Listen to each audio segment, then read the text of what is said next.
Pathology is a study of disease or diseases.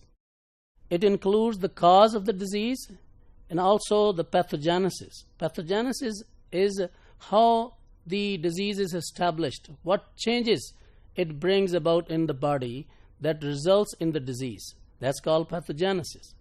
And then as a result of that pathogenesis, there are what structural and functional changes happen that results in a disease. What is infection and what is a disease? This is very interesting. Infection basically is the mere presence of an infectious organism in the body. It may not cause disease. So then what is a disease? Disease basically is dysfunction. So when that infection causes enough damage that body functions are disturbed, we call it a disease. Otherwise, mere presence of an infectious organism is simply called infection. Microbiome basically is the microbial communities that live in or on us or on humans or animals. There are two more terms with respect to this microbiome or microbiota. One is called normal microbiota or flora, and the other one is transient. Normal means that lives with us permanently, and transient that we acquire for a certain period of time due to change in our environment. For example, if we travel from here to somewhere else, we might get different flora that would get established or remains with us for a while only. But when we come back again to the same environment where we were living, those transient microbes would go away and we would again be left with the permanent microflora. The question is, what determines the distribution and composition of microflora or flora or microbiota? One of them is nutrients, the availability of certain nutrients, then physical and chemical factors like pH of a person, its hygiene of the person, occupation of the person, availability of oxygen or carbon dioxide in the body, and also host defenses like stress, age, occupation, as I mentioned. So these are various factors that determine a person's microbiota. Few more definitions. The word symbiosis means living together in a relationship. Those relationship could be mutualism.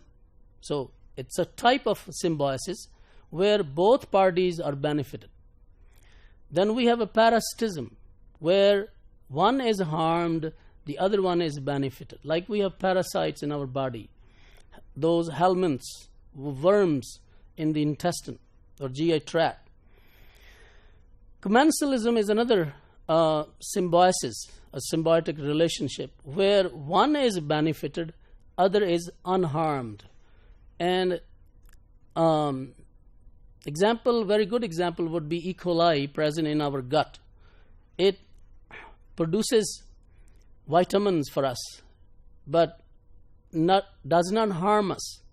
So this is a commensalism. Many E. coli species, strains live in our body, in our gut, that produce vitamin for us.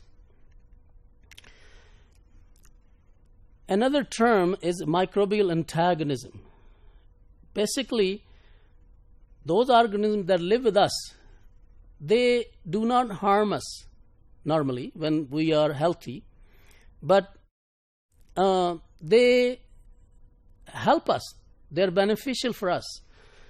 As you can see, they can compete with other pathogenic organisms. This is called microbial antagonisms. So they can competitively exclude those pathogenic organisms from the body. Because they can compete for nutrients, and they can also produce some chemicals that are lethal or that can kill pathogenic organisms. Like we have bacteriocin, which is produced by E. coli, and then this substance can suppress salmonella as well. Another example of microbial antagonism is the observation that Clostridium difficile, normally it's a normal flora of our gut, but when we take antibiotics, those antibiotics eliminate that normal flora of the gut, and then we end up in diarrhea because of this Clostridium difficile, because there's nobody to compete with them.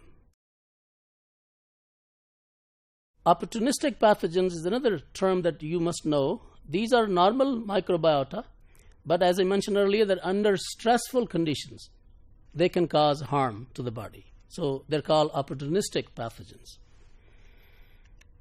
So in summary, we had some definitions, and we also studied how microbiota gets established and what are various symbiosis or symbiotic relationships, and how bacteria that are normal microbiota can antagonize other pathogenic organisms for us.